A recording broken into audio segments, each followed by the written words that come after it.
Praise the Lord. खुदा का शुक्र हो कि उसने एक बार फिर से हमें मौका दिया कि हम उसकी हजूरी में आ सकें और जान सकें खुदा के कलाम से कि खुदा हमको आज क्या बताया जाता है। और मैं आपके सामने पढ़ूंगा कि पैदाइश की किताब और उसका तीसरा बाब और उसकी पहली आयत से लेकर और 7वीं आयत तक। पैदाइश की किताब उसका तीसरा बाब और उसकी पहली आयत से लेकर और 7वीं आयत तक। और खुदा का कलाम हमको यहाँ इस तरीके से बताता है कि खुदा ने जितने भी बनेले यानी जंगली जानवर बनाए थे उन सब में सांप सबसे ज़्यादा चालाक था।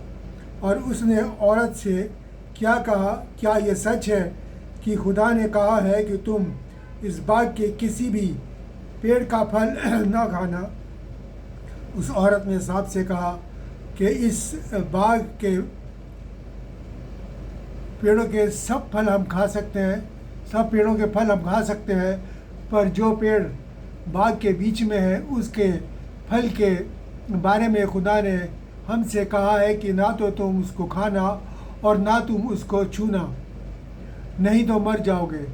तब सांप ने औरत से कहा कि तुम निश्चय ना मरोगे, यकीनन ना मरोगे, वरन खुदावंद आप जानता है कि जिस दिन तुम उसका फल खाओगे उस दिन तुम्हारी आंखें खुल जाएंगी और तुम भले और बुरे का जो ज्ञान है वो पाकर खुदावंद के बराबर हो जाओगे, या तुम भले और बुरे को जानने लगोगे, उसका इल्म हासिल कर लोगे और खुदावंद के बराबर हो जाओगे। तब औरत ने देखा कि पेड़ का जो फल है वो खाने में खुशनुमा और देखने में अकल देने में अच्छा है और देखने में बहुत मनभाऊ है, खुशनुमा है और चाहने योग्य है, बहुत खूबसूरत देखने में लगता है। और उसने उसे तोड़कर खाया और अपने शौहर को भी दिया और उसने भी खाया। तब उन दोनों की आंखें खुल गई और उनको मालूम हुआ कि वो नंगे हैं। इसलिए उन्होंने अंजीर के पत्ते तोड़ कर जोड़ कर उसका एक लंगोट यानी एक लंगोट बनाया, एक लुंगी बना ली अपने तन को ढांकने के लिए। खुदावंद अपने कलाम के पढ़े और सुने जाने पर बरकत बख्शे। आज खुदावंद के कलाम से जो बात हम जानेंगे वो ये है कि इस इंसान का जो खुदा ने इंसान को बनाया था उसका पतन कैसे हुआ, उसकी तबाही कैसे हुई, उसके अंदर मौत कैसे दाखिल हुई इंसान के अंदर, जबकि खुदा ने तो इंसान को हमेशा के लिए बनाया था। लेकिन किस तरीके से वो गिरा, किस तरीके से मौत उसकी ज़िंदगी के अंदर आ गई। और आज इसी बात को हम जानेंगे कि क्या वजह थी और क्या कुछ उसने इंसान ने इस गुनाह को करने के बाद, खुदावंद की मर्ज़ी के ख़िलाफ़ जाने के बाद क्या कुछ उसने खोया और किस तरीके से ये सब कुछ हुआ और खुदावंद ने किस तरीके से जो कुछ भी इंसान ने खोया था उसे कैसे उसे वापस लाया। क्योंकि गुनाह और खुदा के बीच में जो दूरी है वो ऐसी है जैसे कि दो पैरेलल लाइन है कि जो कभी भी आपस में नहीं मिलती। और ये भी खुदा का कलाम भी इस बात को गवाही देता है। अगर आप हबक्कूक की पुस्तक पढ़े और उस किताब पढ़े, उसका पहला बाब और उसकी 13वीं आयत, वहाँ पर लिखा है कि तेरी आँखें, यानी खुदावंद के लिए लिखा है कि तेरी आँखें ऐसी पाक हैं कि तू गुनाह को देख नहीं सकता और उत्पात यानी कि हंगामे को नहीं सह सकता, किसी भी तरीके से उपद्रव को सह नहीं सकता, हंगामे को तू सह नहीं सकता। खुदावंद किसी भी किस्म की बुराई, रवा, दंगा फसाद है खुदावंद किसी भी तरीके से इसको सह नहीं सकता। उसकी आंखें इतनी पाक है। और देखिए खुदावंद का कलाम क्या कहता है। अगर हम पहला यूहन्ना 1 और उसकी 5वीं आयत पढ़े तो वहाँ लिखा है कि खुदावंद नूर है यानी ज्योति है और उसमें ज़रा भी अंधकार नहीं, यानी ज़रा भी तारीकी नहीं। एक ऐसा नूर है जिसमें ज़रा भी तारीकी नहीं। तारीक किस बात को जाहिर करती है? तारीकी जाहिर करती है बुराई को, शैतान के कामों को, अंधकार के, तारीकी के, गुनाह के कामों को जाहिर करती है। और ये जाहिर है कि खुदावंद जो है वो बिल्कुल पाक है और उसमें ज़रा भी बुराई नहीं है। तो इसलिए खुदावंद जो है वो ऐसे ही चाहता है कि उसके बेटे और बेटियां भी उसी तरीके से। और देखिए खुदावंद का कलाम और मेरा वो क्या होता है, पहला यूहन्ना उसका 3रा बाब और उसकी 5वीं आयत में क्या लिखा है, यीशु इसलिए आया, यानी इसलिए ज़ाहिर हुआ के गुनाहों को उठा ले जाए और उसके स्वभाव में यानी उसकी ज़ात में गुनाह नहीं था, उसकी ज़ात में गुनाह नहीं था, उसके स्वभाव में गुनाह नहीं था। वो इसलिए आया और हमारे गुनाहों को उठा ले जाए। और उसने सलीब पर यही काम किया कि हमारे सब के पापों को उसने अपने ऊपर ले लिया और हमको माफ़ी बख्शी। और यही है वो इंसान जो है गुनाह में गिरने का बयान, जैसे कि अभी हमने इस पैदाइश की किताब में, उत्पत्ति की पुस्तक के अंदर हमने इस तीसरे बाब में पढ़ा कि हमने जाने किस तरीके से जो है कि उस सांप ने जो है कि शैतान ने सांप में होकर किस तरीके से हव्वा को बहकाया और बहका के उसको इस आजमाइश में लेके आया और उसे गुनाह के अंदर डाला। और हम जानते हैं कि उसके बाद क्या होगा, तमाम कायनात, तमाम सृष्टि जो है वो गुनहगार हो गई। तो ये कलाम में ऐसे ही लिखा है। और ये गुनाह कब से शुरू हुआ इस तमाम कायनात में, इसका कोई जिक्र नहीं है, कोई टाइम का हमें नहीं पता, क्योंकि जब खुदावन ने इंसान को बनाया तो उससे पहले आदम शैतान जो था गुनाह कर चुका था, जिसको कि लूसीफर कहा जाता है। वो खुदावन का एक करूब था, एक बड़ा फरिश्ता था, उसके जो क्वायर थी उसका लीडर था।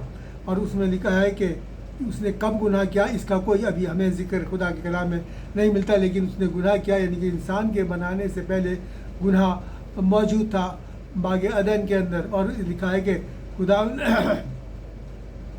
ने जितने भी ये सब कुछ करा उससे पहले गुनाह हुआ था। इसलिए मतलब ये है कि गुनाह वहाँ पहले से था, कब से शुरू हुआ नहीं पता। लेकिन हाँ, इंसान का गुनाह जब शुरू हुआ जब उसने खुदावन के हुक्म को नहीं माना। और खुदावन के हुक्म को नहीं माना तो खुद शैतान के शैतान के लिए खुदावन के बारे में क्या लिखा है कि उसे कितना खुशनुमा बनाया गया था, कितना खूबसूरत बनाया गया था, हर तरीके से हर अकल उसको दी गई थी, लेकिन उसने उसका इस्तेमाल अपनी भलाई के लिए नहीं, मतलब अपनी बुराई के लिए किया। अगर अब यशायाह 14 और 12 में लिखें तो वहाँ लिखा है एक बड़ा खूबसूरत नाम दिया गया है। शैतान को कहा गया, आज सुबह के चमकने वाले तारे तू क्यों कर आसमान से गिर पड़ा, यानी ज़मीन पर पटक दिया गया, क्योंकि उसने गुनाह करा इसलिए उसे ज़मीन पर पटक दिया गया, ये लफ्ज़ है। तो इसलिए गुनाह से गिरा दिया। और इसी बात को, और ये आयत जो है शैतान करे इसी बात को हिजकीएल नबी की किताब उसका 28वां बाब और इसकी हिजकीएल नबी की किताब और उसका 28वां बाब और 12 से 17 आयत में आपके सामने पढ़ूंगा। हिजकीएल 28 के 12 से 17, और वहाँ पर खुदावंद का कलाम हमको ये बताता है, वहाँ लिखा है कि खुदावंद फरमाता है कि तू जो उत्तम से उत्तम है, यानी कि कामिल से कामिल था, यानी कि इतना अच्छा इसको बनाया था, इसमें ज़रा भी शैतान जो बनाया गया उसमें गुनाह नहीं था। देखिए आगे क्या लिखता है, तू जो था अकल से भरपूर था और खूबसूरती से भरपूर था, तुझे बहुत खूबसूरत बनाया गया था। खुदा ने अदन के नाम बारी बाग में तुझे रखा था, तू बहुत से कीमती पत्थरों से लैस था, यानी तुझे बहुत से कीमती पत्थरों से सजाया के तेरे कपड़ों पे लगाए गए थे। और उनके यहाँ पर नाम भी है, मणक, पराग, हीरा, फिरोज़ा, सुलेमानी मणि, यशब, नीलमणि, मरकत, लाल, और इस तरह तरह के सोने के पहरावे थे उसके, जिसमें ये कीमती बेशकीमत पत्थर जो है उसमें लगे हुए थे।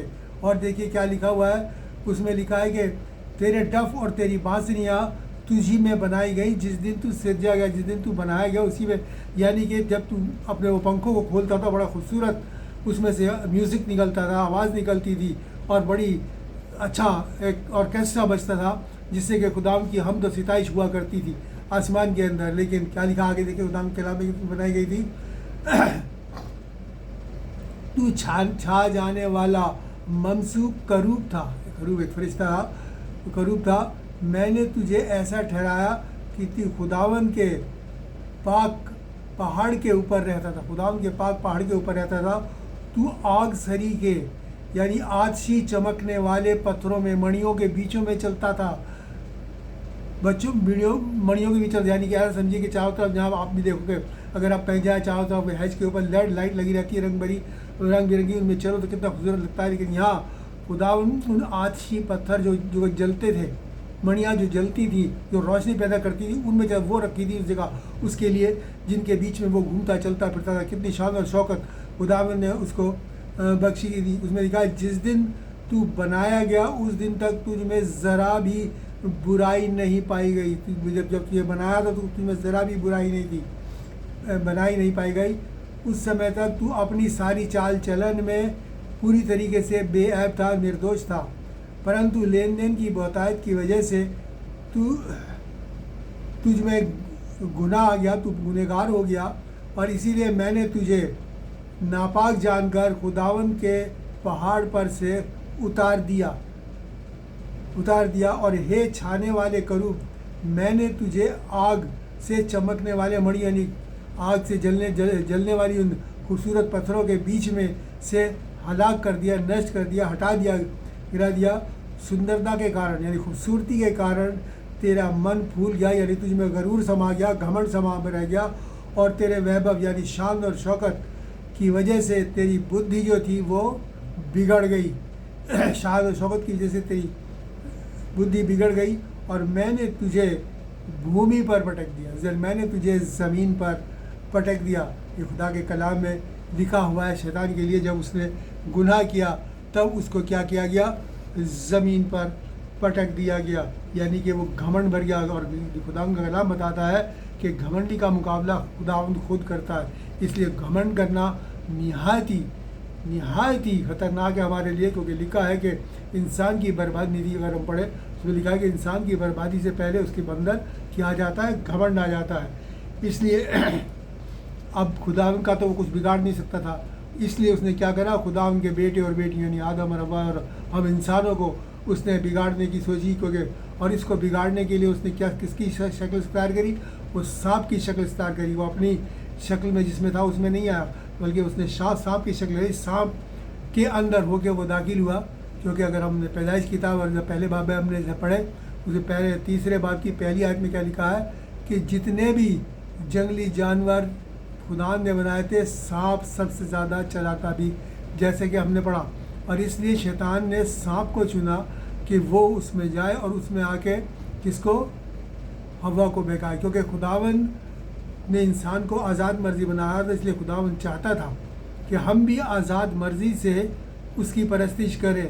हम अब शैतान के और खुदा के बीच में हमें खुद चुनना है कि हमें किसकी तरफ जाना है, हमें किसका होना है। ये चुनाव हमारे हाथ में है और हमें चुनना है, क्योंकि वो खुदावन किसी के साथ भी ज़बरदस्ती नहीं करता। वो ज़बरदस्ती करे तो उसके लिए पल भर का काम है। लेकिन इसीलिए देखिए खुदा का कलाम यहोशू 4:15 में क्या कहता है कि आज तुम चुन लो कि किसकी इबादत करोगे। आज तुम चुन लो कि किसकी इबादत करोगे। ये मेरे और आपका चुनाव मेरे और आपके हाथ में है कि मेरे और आपको चुनना है कि हम किसकी इबादत करना चाहते हैं, शैतान की तरफ होना चाहते हैं या खुदावंद की तरफ होना चाहते हैं, या सचमुच में खुदावंद की इबादत करना चाहते हैं। और ये चुनाव मेरे और आपको हर हाल में करना है। और देखिए उसने शैतान ने किस तरीके से उसको बहकाया, औरत को, हवा को, किस तरीके से कि उसने खुदा के कलाम जो खुदा ने उसे कहा था उसके मन में एक शक को पैदा कर दिया। हमला इसी तरीके से शुरू करा। पहला उसने कि उसने शक पैदा करा, और उसने क्या कहा, अगर पैदाइश की किताब उसका 3 पढ़े तो उसने औरत से कहा कि क्या ये सच है कि खुदा ने कहा है कि तुम बाग के किसी भी पेड़ का फल नहीं खा सकते। मतलब देखिए एक क्वेश्चन मार्क लगा दिया, क्या ये सच है, क्या ऐसा है कि तुम तब औरत ने क्या कहा, हव्वा ने, कि नहीं हम सबका फल खा सकते हैं, मगर जो बीच का पेड़ है उसका फल खाने खुदावंद के मना कराया और कहा है कि अगर तुम उसका फल खाओगे तो मर जाओगे, ना तो तुम उसे खाना और ना तुम इसे छूना। तब शैतान ने फिर अपनी चाल दोबारा चली और उसने क्या करा कि नहीं, तुम नहीं मरोगे, बल्कि खुदावंद जानता है कि जिस दिन तुम ये फल खा लोगे उस दिन तुम में अकल आ जाएगी और तुम भले और बुरे का जो है वो पहचान जाओगे, क्या भला है और क्या बुरा है, और तुम हरगिज़ नहीं मरोगे। लेकिन शैतान ने ये नहीं बताया कि जिस दिन तुम ये फल खा लोगे उस दिन तुम्हारी भलाई करने की ताकत कमज़ोर पड़ जाएगी। और हुआ भी यही कि जैसे ही उन्होंने उस फल को खाया, हव्वा ने खाया, उसने अपने शौहर को दिया, क्या हुआ, अब वो उनकी आंखें खुल गई। वो जान गए कि अब वो निर्वस्त्र है, उनके पास कपड़े नहीं हैं, और हर बुराई को भी वो जान गए। और क्या बात हुई थी, बुराई उनके लिए बिल्कुल नहीं चाहिए थी। गुनाह से पहले वो सिर्फ भलाई को जानते थे, भलाई करना जानते थे और भलाई करते थे। लेकिन जब उन्होंने बुराई को जाना तो बुराई उनके लिए बिल्कुल एक नई चीज़ थी, और वो नई की चीज़ की तरफ जो क्या हुआ, खींचते चले गए, आकर्षित होते चले गए, नई की चीज़ की तरफ गिरते चले गए, और उनके कदम जो है वो बर्बादी और बुराई की तरफ बढ़ते चले गए। देखिए खुदा का कलाम हमको क्या बताता है, अगर पैदाइश की किताब उत्पत्ति उसका 5:6 और 6:5 पढ़े, वहाँ लिखा है कि खुदा ने देखा कि ज़मीन पर इंसान की बदी यानी बुराई बहुत बढ़ गई है, और उसने देखा कि उसके दिल में जो कुछ भी ख्याल आता है वो बुरा ही होता है। जो कुछ भी इंसान अब सोचता है वो बुरा ही सोचता है, क्योंकि वो बुराई की तरफ खींचने लगा। ये एक नई चीज़ थी, उसे अट्रैक्ट कर रही थी, और उसका अट्रैक्शन जो था वो शैतान उसमें पैदा कर रहा था। और नाफरमानी का जहर जो था वो इंसान की फितरत में, उसकी ज़ात में घुल चुका था कि उसने खुदा उनके साथ नाफरमानी की थी, और ये जहर जो था वो उसे बर्बादी की तरफ बढ़ाता चला गया।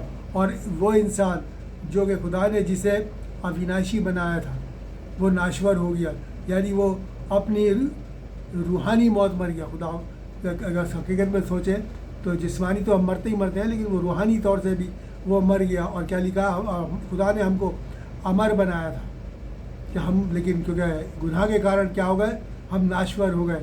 और बड़ी अच्छी बात लिखा कि अमरता ने यानी कि बका ने फ़ानी को पहन लिया, बका ने फ़ानी को पहन लिया, यानी कि फ़ना बका ने फ़ना का जामा जो है वो पहन लिया, यानी अविनाशी देह ने नाश्वरता को पहन लिया, अविनाशी देह नाश्वरता को पहन लिया, और इंसान जो है उस बुराई में चला गया। तब खुदावंद को गुस्सा आया, और खुदावंद ने क्या करा, आदम को, औरत को और सांप के लिए सज़ा ठहराई। और वो सज़ा हम पढ़ते हैं पैदाइश की किताब उसका वही 3 बाब, और उसकी मैं 14 से 19 आयत पढ़ूँगा। और वहाँ पर वो सज़ा किस तरीके से खुदावंद ने दी है, जो आज तक हम लोग उसको भुगत रहे हैं, लेकिन जो ईमान पे लाते हैं खुदावंद पे वो उससे निजात पाते हैं। तब खुदा ने सांप से कहा कि तूने जो ये किया है, इसलिए तमाम चौपायों में और सब जंगली जानवरों में तू सबसे अधिक लानती है, शापित है। तू पेट के बल चरा करेगा। पहले सांप के हाथ हुआ करते थे, पैर हुआ करते थे, लेकिन उसको ये कर्ज दिया गया कि अब से तू पेट के बल चरा करेगा और ज़िंदगी भर मिट्टी चाटेगा। लिखते हैं कि सांप जो है वो मिट्टी को चाटता है। और तेरे और इस औरत के बीच, और तेरे और इस औरत के नस्ल के बीच मैं दुश्मनी पैदा करूँगा, मैं बैर उत्पन्न करूँगा, और वो तेरे सर को कुचलेगा। यानी औरत की जो नस्ल है वो तेरे सर को कुचल डालेगा, और तू उसकी एड़ी को डसेगा।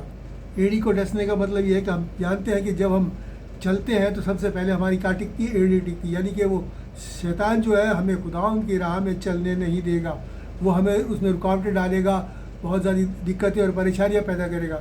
लेकिन साथ साथ हमें ये भी कहा है कि जो औरत की जो संतान है वो क्या करेगी, तेरे सर को कुचलेगी। और देखिए फिर क्या है, उसने औरत से क्या कहा कि मैं तेरे दर्द को और तेरे हमला होने के दर्द को बहुत बढ़ाऊंगा, कि तू पीड़ित होकर बच्चों को जनेगी, यानी बालक उत्पन्न करेगी, और तेरी लालसा, तेरी चाहत जो है वो तेरे शौहर की तरफ होगी, और वो तुझ पर हुकूमत करेगा, प्रभुता करेगा। फिर उसने आदम से क्या कहा, उसने आदम से कहा तूने जो अपनी पत्नी की बात सुनी, यानी जो मैंने कहा था वो नहीं, पत्नी की बात सुनी, तो जिस वृक्ष के फल की, जिस पेड़ के फल के बारे में मैंने तुझे हुक्म दिया था कि उसे ना खाना, तूने उसे खाया, इसलिए ज़मीन तेरे कारण लानती है, और तू उसकी उपज यानी पैदावार जो है वो ज़िंदगी भर दुख के साथ खाया करेगा, यानी मेहनत की कमाई खाया करेगा, और वे तेरे लिए ऊँट कटारे उगाएगी, और तू खेत की उपज खाएगा, और अपने माथे की पसीने की रोटी खाया करेगा, जैसे कि आज तक हम लोग करते हैं। पहले बाग अदन के अंदर जब रहते थे तो कुछ नहीं करना पड़ता था, वहाँ फल थे, खूब अच्छे फल फूल थे, सब इंसान जो है खाता था। लेकिन तब अब कहा गया अब तू ये मेहनत करके खाएगा, क्योंकि तू खाएगा और आखिर में मिट्टी में मिल जाएगा, क्योंकि तू उसी में से निकला है, और तू मिट्टी में, मिट्टी तो है इसलिए फिर मिट्टी में मिल जाएगा। ये सज़ा जो है खुदावंद ने ठहरा दी, और ये सज़ा आज तक है। आज तक सांप पेट के बल चलता है, आज तक बड़े दर्द के साथ जो है स्त्री जो है बच्चे को जन्म देती है, बच्चों को पैदा करती है, और इंसान जो है बड़ी मेहनत करके जो है अपने पसीने की कमाई जो है वो खाता है। और ये आज तक हमारे ऊपर ये बना हुआ है खुदावंद का। और देखिए खुदावंद का कलाम और हमको क्या कुछ बताता है।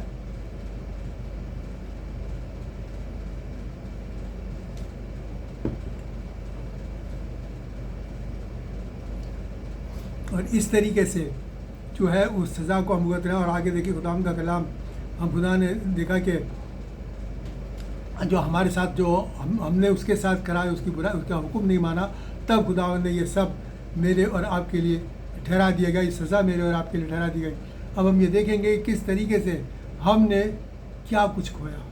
कुछ बातें हैं जो मैं आपके सामने रखना चाहूँगा कि इस गुनाह को करने के बाद क्या कुछ हुआ, क्या हमारी ज़िंदगियों में बदलाव आ गया। देखिए, सबसे पहली चीज़ ये है कि हमारी आदम की जो इंसान की जो अकल है वो क्या हुआ, वो तारीक हो गई, अंधेरी हो गई। जो रोशनी थी, जो नूर उसके था अकल का हमारे को दिया बख्शा गया था, वो अंधेरा हो गया। इसलिए इंसान जो है वो बुराई की तरफ बढ़ने लगा। उसका जो दिल था वो धोखे और फरेब से भर गया। हर किस्म की बुराई, जो लिखा कि जो कुछ भी उसके मन में दिल में पैदा होता है वो सोचता है, वो बुरा ही सोचता है। जैसे हमने पढ़ा तो उसके मन जो है वो, उसका दिल जो है वो धोखे और फरेब से भर गया। और उसके अंदर जो है उसके स्वभाव में गुनाह समा गया, इसकी ज़ात में गुनाह समा गया, पहले नहीं था। अब वो गुनाह जो है वो अपने स्वभाव से और अपनी फितरत से गुनाह करने लगा।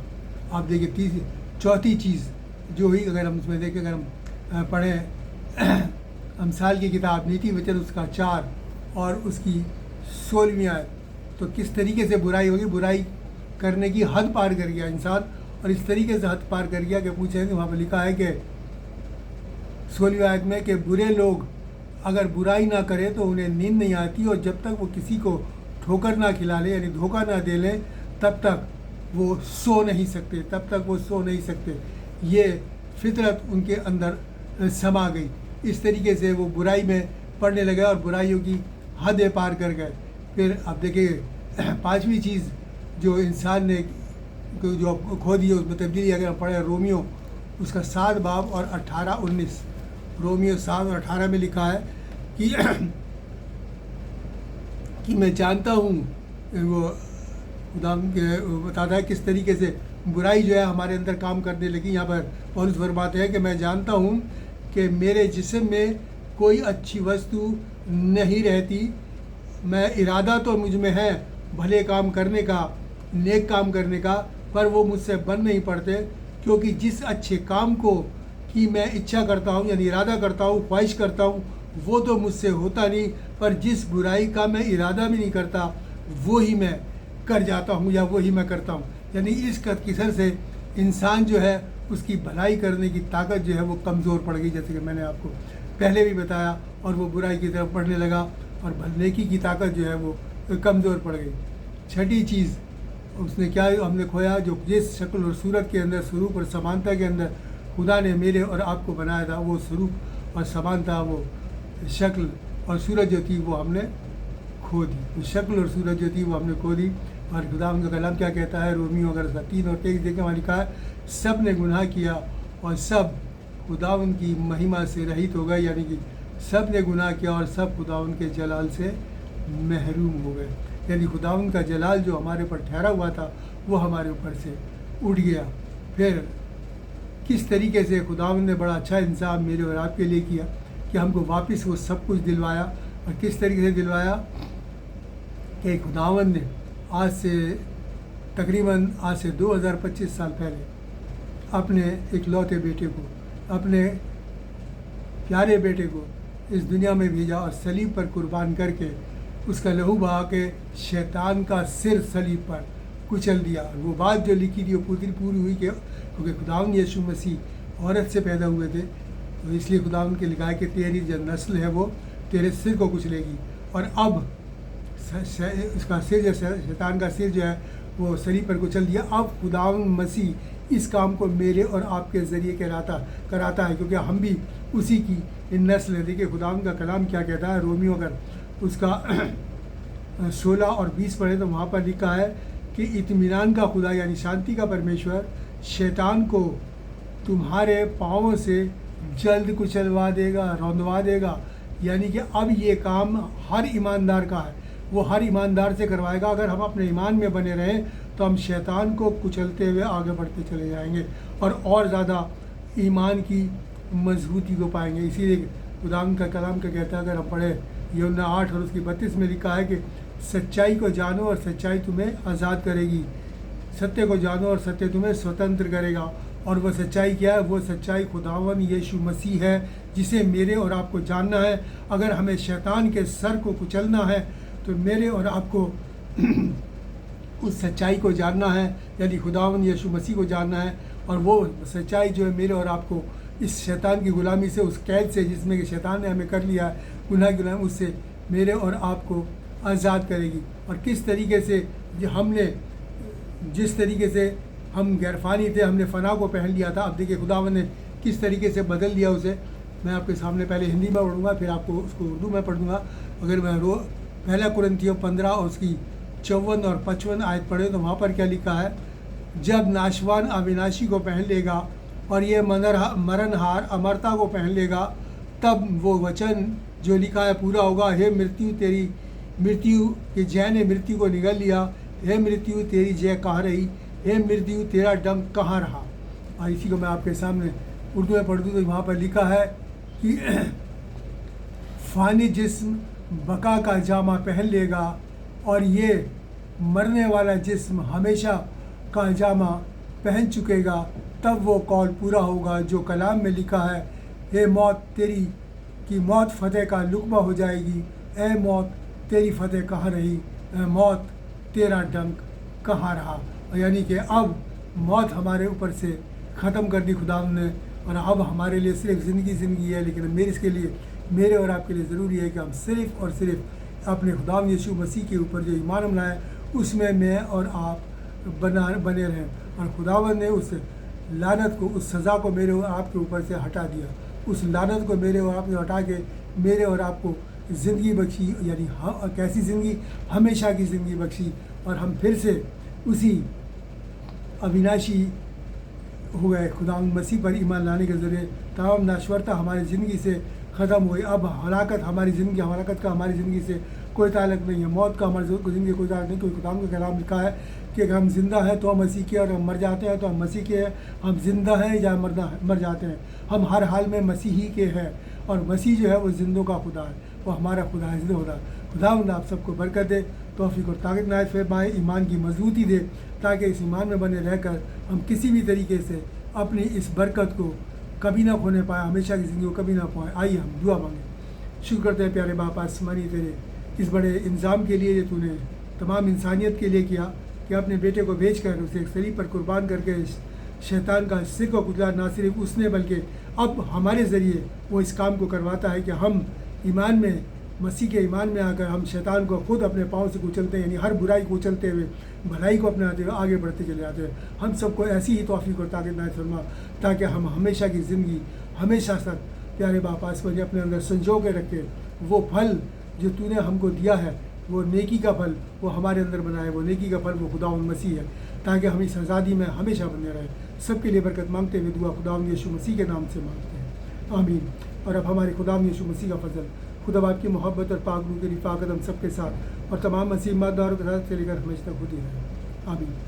मैं आपसे फिर से रिक्वेस्ट करूँगा, इल्तिजा करूँगा कि आप इस कलाम को ज़्यादा से ज़्यादा शेयर करें, सब्सक्राइब करें, ताकि आप तक पहुँचे और दुनिया के छोर तक पहुँचे, और बहुत से लोग जो अभी तक इन बुराई में पड़े हैं फिर से खुदा उनकी नज़दीकी को हासिल करने वाले बन सकें।